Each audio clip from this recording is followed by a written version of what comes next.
عزیز دوستو، ایک لفظ حکمت، اس کا سادہ معنی تو دانائی ہے، لیکن علماء یہ فرماتے ہیں کہ حکمت سے مراد وہ پختہ اور صحیح علم ہے جس کی بنیاد پر انسان کے ارادے نیکی کی طرف پختہ ہو جاتے ہیں، اس کو حکمت کہتے ہیں، دانائی کہتے ہیں۔ جس علم کی موجودگی میں انسان اتنا پختہ اور طاقتور ارادہ کرے کہ شریعت کی طرف چل نکلے۔ حکمت بہت بڑی نعمت ہے، اتنی بڑی نعمت ہے کہ وہ قرآن مجید جو کل دنیا کو کلیل فرماتا ہے، وہ قرآن مجید کہتا ہے کہ یؤتی الحکمت من یشاء، اللہ جسے چاہتا ہے حکمت عطا کرتا ہے، اور فرمایا وَمَن یؤت الحکمت فقد اوتی خیرا کثیرا، جسے اس نے حکمت عطا کی اسے خیر کثیر عطا فرما دی۔ جو دانا لوگ ہیں، جو حکمت والے لوگ ہیں، جن کا علم پختہ ہے،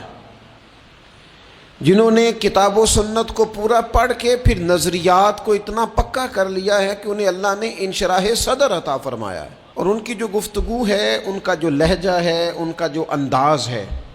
وہ اس طرح کا نہیں ہے کہ وہ کوئی بات انہوں نے سنی ہے تو وہ کانوں کے کچے ہیں تو اسی جذباتی بات کو لے کے وہ آگے نکل کھڑے ہوئے ہیں، بلکہ انہوں نے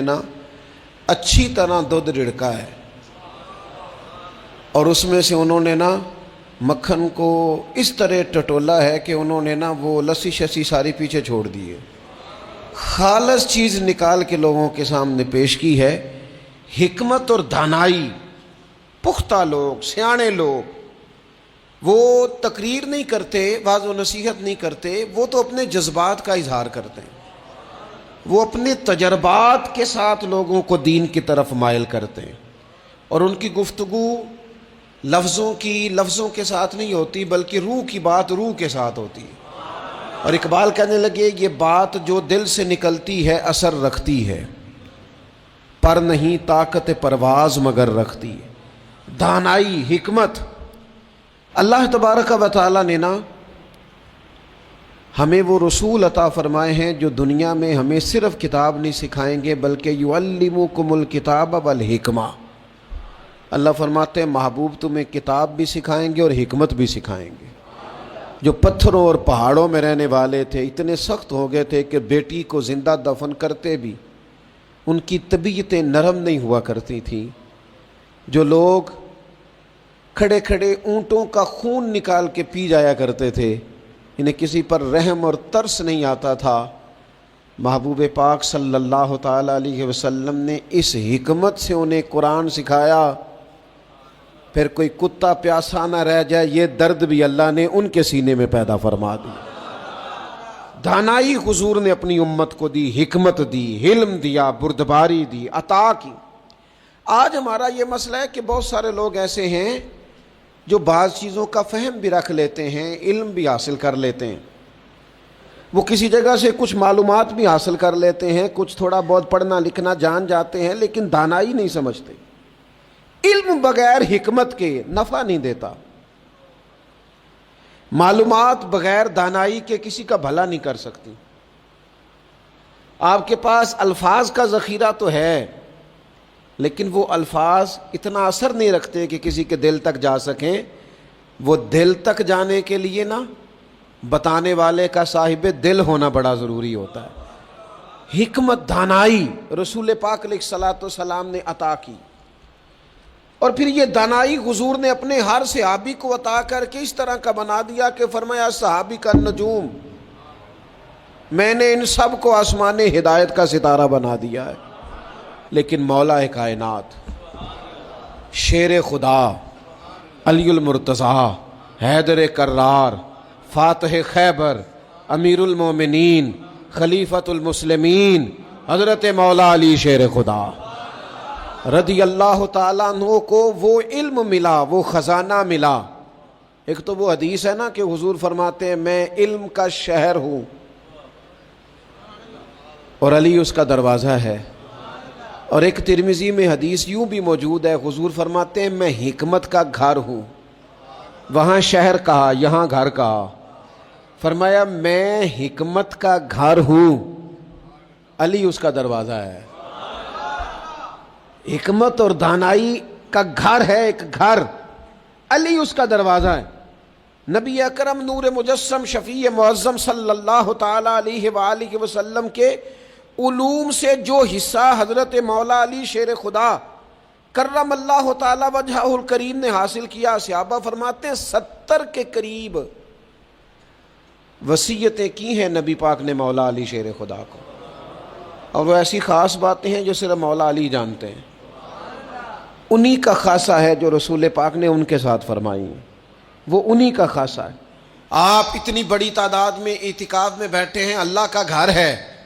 پاکیزہ ماحول ہے، تزکیہ اور تصفیہ کے دن بیت رہے ہیں، شب بیداریاں ہیں، دعائیں ہیں۔ امام ابو نعیم نے 5 باتیں لکھی ہیں جو حضرت مولا علی شیر خدا رضی اللہ تعالیٰ عنہ نے خود فرمایا۔ حضرت علی فرمانے لگے میری 5 باتیں یاد کر لو، اور فرمانے لگے اونٹوں پر بیٹھ کر تلاش کرنے نکلو گے تو یہ باتیں تمہیں ملیں گی کہیں بھی نہیں، لے لو ہم سے حاصل کر لو، یہ فیض ہے۔ فرمایا ڈھونڈنے نکلو گے نا، ڈھونڈنے تو تمہیں یہ ملیں گی، ڈھونڈنے سے نہیں چیزیں ملیں گی۔ فرمانے لگے 5 باتیں لے لو یار حضرت شیر خدا کی 5 باتیں، آج اس کو سبق کے طور پر رٹا لگا لو، اسے یاد کر لو، دل میں بٹھا لو۔ شیر خدا کی 5 باتیں، علم و حکمت کا نچوڑ، نبی پاک صلی اللہ تعالی علیہ وسلم سے لیا ہوا فیض، وہ حضور کی امت کو بانٹتے ہیں، اپنے سے محبت کرنے والوں کو عطا کرتے ہیں۔ حضرت مولا علی شیر خدا فرمانے لگے 5 باتیں لے لو،